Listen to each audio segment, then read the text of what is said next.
Hey everyone, Ben from Snowboard Gamer. Welcome to episode 3 of Board Game Stories. I've got my good friend Arik on today. Welcome to the show. Thanks, Ben. In Board Game Stories, I interview someone and we just talk about how they got into board games, what kind of games they're playing, what their progression of board games has been. So let's get right into the questions, Arik. So the first question. Yes, So did you play board games as a child? absolutely. So what kind of games did you play? So the typical Monopoly, Life, Operation, those types of things. So I played with neighbors, cousins, stuff like that. And then my parents were really into card games, so at a young age I learned hearts. Also learned, my dad taught me chess when I was fairly young. Nice. So we did all those types of things, yeah. What was your favorite game as a kid that you played? Well, I enjoyed chess. Never been good at it. I liked Life. I actually enjoyed that game. I actually played a lot of Monopoly. That was a staple for us for a while. I think that was a staple for a lot of people before the modern era of board games kind of exploded the last 20 years, I would say. So speaking of that, what was the first game that brought you into the modern age of board games that I like to call it? Dominion. Dominion? Yes. So what was it about Dominion that just drew you in? Well, it was kind of a roundabout way. My kids we have Risk at home, and when they were younger, they wouldn't play by the rules, but they would just make up these games. And then I was going to buy my oldest son a game for Christmas, and I started doing a little research, and I came across Dominion. So I actually bought it for him. But in doing that, I was curious about the game. I read the rules, and then I did a search, and I found an instruction video by no one that I know anymore. Anyway, and I watched it, and it was like it looked interesting. So that was the first game that I ever played that was of the modern era. Gotcha. So what about after that? What was your progression as you discovered Dominion? You really enjoyed it, obviously, and started to branch out into more games. Yeah, I mean, and I only played it a couple times, and then it was a really odd thing. I also watch a lot of movies, and I listen to a lot of movie podcasts, and I was listening to this one podcast I listen to all the time, and Rich Sommer, who's an actor on Mad Men, was on that podcast. He's also a big board gamer. And he was talking to one of the other hosts of this podcast I was listening to about board games. And I think they mentioned Dominion. And then they also mentioned Pandemic. And that sounded interesting to me. So I started to do a little more research on these games, like what Pandemic was. And then I found Will Wheaton's show Tabletop and watched a ton of that. Like that was like my first, and then that's when we bought Pandemic and started playing it and then I saw all the content that was out there, and that really was like, that took it to a whole nother level at that point. And I'm big, I listen to podcasts a lot anyway, and there's a ton of board game podcasts, so I started listening to them, and then the whole YouTube thing, like I said, with Tabletop, and then discovering the Dice Tower and watching all those videos, and then, yeah. Cool. So I have a question then, and this wasn't on the list of questions. What did you think of when you first heard of Pandemic as a cooperative board game? That's an interesting question. I really didn't. Well, had you played any before then? That no, were cooperative? I've never played a cooperative game before that. And what I liked about the cooperative side of it is I wanted to play, bring it to the family, and it was like, this is a game we can play together. We can do it together as a family, and that may spark their interest as well in the whole thing. I'm not a big cooperative player now, but that definitely was what drew me into it then. I remember when I first heard about it, someone said there's a cooperative board game. I said, what? Yeah. Cooperative, what's the point? Because all the board games I'd played up until then were all either team-based, like, is it Hearts or Spades? One of them can be team-based, right? Or some card games are team-based. Yeah, some are like Bridge and stuff. Bridge, yeah. Or solo games. I'd never heard of a full cooperative game. But I heard so many good things about it. I tried it, and we really loved Pandemic. Yeah, and the theme, because my wife's a nurse, the theme kind of, I thought that would be a big draw for her. And she loved, that's her favorite game. Still? Still, yeah. Nice. Yeah. What is your favorite board game of all time? So as I've said on this channel before, I love Scythe. Problem is, I think I'd spent a year since I played Scythe. I was thinking about it the other day, and it's just one of those, circumstances, about playing it. But that's definitely my favorite game. I have a lot of games that I enjoy, but that's still my favorite. That's in my top 5 for sure. I love Scythe. Yeah. So what is your latest crush? And I describe that as the game that you're kind of digging the most lately. Everyone kind of has something that they've gotten into that's really fun. The one if you wanted to sit down today, you'd choose that to play. So I'm going to kind of cheat on this question because I don't know that I have like the latest. We play a lot of different games, but one thing that I always have with me usually when I go to play games, there's 2 games, and then I'm thinking about adding a third, and that is Azul, Space Base, and I'm really thinking about Cosmic Run as well. And the reason why I always take those with me is because they're easy to teach. Yeah. They're interesting. I find them all interesting games, and they go fairly quickly. They're not long games. I mean, Space Base can kind of last a fair amount of time, but that's probably the longest of those. Yeah, it's still easy. And so those are 3. I love those games because they're just kind of that way. I still like, tougher, longer, thinkier games, but those 3 I always have with me.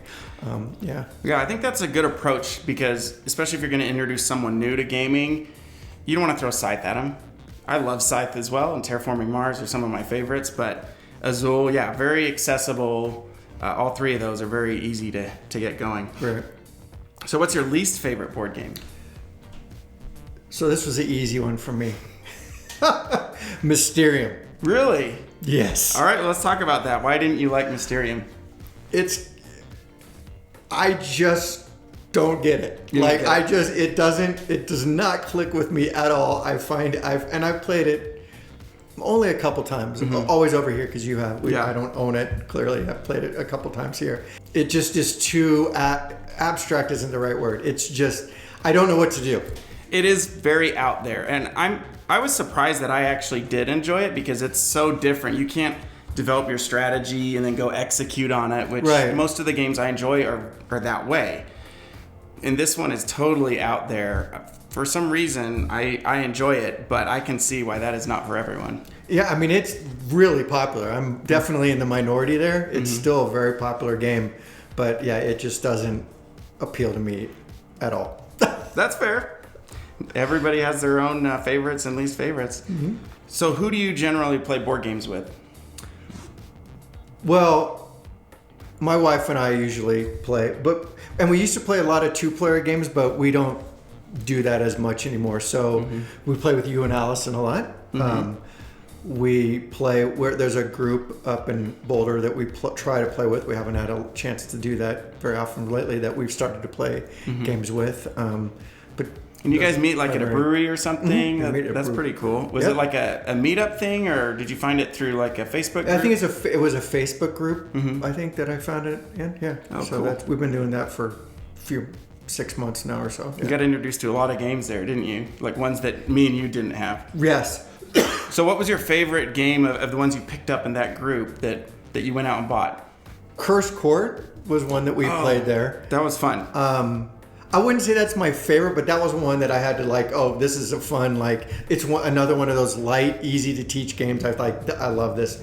And that one's got kind of a gambling aspect. You're kind of betting on which cards are going to flip. Yeah. And you used to work in a casino. Right. So that kind of scratches that itch there, right? Yeah, I enjoy that one. I'm trying to think of the unique game. It's very interesting, my role joining this group. A lot of these people that are at this group, they don't even own board games. They literally come there to learn board game. Yeah. So there are a couple of people who run it and bring a bunch? Yeah. So there's one person that runs it that has quite a few games and brings a lot of new games. There's a couple others that bring games. And then I always bring games. And we ended up usually splitting where I teach a game and then Jason, the other guy who brings a lot of games, he'll teach a game unless he has a game that I want to play or Liz wants to play or one that he wants to teach us. But so it's kind of interesting that way. I have played new games, you're right, but it's not as often as I wish it was. I love to learn new games, but a lot of them is playing the ones that I have to. Gotcha. And teaching people. Yeah, which is something that I enjoy doing. I don't think I'm good at it at all, but I actually you do a great job. I like to teach games. I love rule books. I'm one of those people that I'll just read a rule book for the fun of it, and then I try to teach it as best I can. And we call them rule police sometimes. Yeah.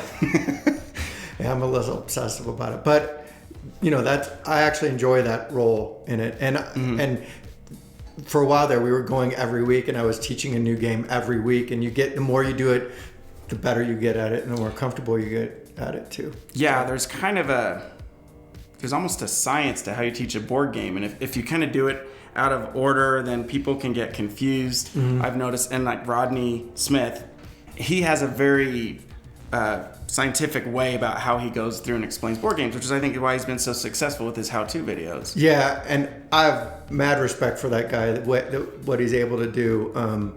And I've watched many of his videos, and yeah, I try to, when I teach the game, I'm definitely don't put the time in that he does, but I always think about, okay, if I teach this game, what's the order I'm going to teach it in? What are the important aspects of the game that are important for teaching? Because you want to do it as quickly as possible, but without boring people, so that they just start drifting off, and I enjoy that part of it too. Cool. What is it that you like about board games? What is it that draws you into them? So there's the board game part of it, and then there's the social part of it, I guess you want to say. The social interaction part. The board game part of it, I love, I've been playing games, whether it's, like I said, as a kid, playing cards with my parents, whatever, and then I learned poker at a young age and used to play a lot of that, and chess, all that. And I love learning the whole mechanisms of the games, and I think that's really interesting. I've always been I've had a collector mentality, and I actually like that part of the hobby as well. I think that's pretty cool. I mean, I don't spend a lot of money on it, but I do like the collecting aspect of it to a certain extent. You have all sides, right? Yeah, I have like all the. Yeah, I'm kind of a completionist, which I'm trying to curb that as well, but. So when I hear about a game, I always I want to add that to my collection. It's always about playing and adding, it's a neat, the whole thing of it is really neat. But the social part of it is a huge draw for me. Yeah. It's really a way to be with people, but in a way that isn't, I think I suffer from somewhat of social anxiety at times. And, being able to go and play a game where we'll go with people we don't know, and, you may talk, there may be a little bit of small talk, or maybe no one feels like talking at all. They just feel like playing the game, and that's totally fine. Like this group I tell you about in Boulder, some people I just got to know very slowly over weeks, and at first like, they're really shy or quiet or whatever, but then you get to know them and they open up a little bit, and you open up a little, and it's a neat way to be social. Sometimes I just like to be around people. It's not that I need to interact, like I just need to, like, it's cool just to go play a game. I'm just gonna go play a game with people. When I like you said, when I worked in the casinos, that was one thing, playing poker with absolute strangers, and you barely talk, because you're trying to win take their money, but you're there with other people, and that's kind of a very similar involvement. But I really like that part of it. Yeah, I think that's cool, because you have the board game is a buffer kind of between you and the other person, and I've had that same experience where it's just quiet, but then after a few games, people start to come out of their shell, and it's a really cool way to get to know people. It is. I think it's fantastic. There's really low pressure. Like there's this one guy we play with a lot, and I mean, he literally didn't speak for like 3 weeks, or barely. And then over time, and he's a really nice, friendly person. He's just very introverted, and that's totally fine. Yeah. But it's a neat way to meet people. And this hobby tends to, I've very rarely do you deal with people that are rude or just someone you wouldn't want to be around. That very rarely happens. That's another thing that I like about the hobby. It tends to, the people that enjoy it tend to be a little, it's not going to cater to those types of people very often. There have been a couple times when that's happened, but it's super rare. Sure. I think I've raged on Clank before. I cooled down quickly afterwards. That's funny. But yeah, for the most part, I would agree. Everyone very open and accepting and super nice, win or lose. What game are you looking forward to that's coming out soon? I'm a huge Jamie Stegmaier fan, so I like Scythe and I like, what other games have I played? Anyway, I like, I mean, I like his stuff. So he has the Wingspan is out now and, that's all the hot. And I'm thinking about, that one. But which one has really caught my eye is those Raiders of the North Sea, Architects of the North Sea, and now Paladins in the North Sea, right? That's the three. And that's like my new, I've never played any of them. But yeah, they're different. But definitely Architects of the North Sea is a worker placement, but it does things differently than others. 'Cause, when you buy a game and then it's, that's pretty much the same game as this other game. So now, they're trying to do something different. That one has piqued my interest. I've been so busy in the last few months with other things other than board games that I'm kind of lost track of. I used to know, I talk to you all the time. Oh, did you hear about that new game that's coming out? Or this is the new hotness or whatever. And I was always on top of it. I'm way behind. I'm not really sure what is the latest stuff right now. I'll probably catch up this summer. Yeah, that's one I want to try too, the Raiders of the North Sea. Yeah, those look really interesting to me. Yeah, they do. Well, thanks for coming on, Arik. Sure thing. It's been a lot of fun. Thanks for watching, everyone. If you're interested in coming on Board Game Stories, shoot me a message. I'd love to have you on as a guest. Thanks for watching. Thanks for coming on, Arik. And my pleasure. We'll see you next time. Bye.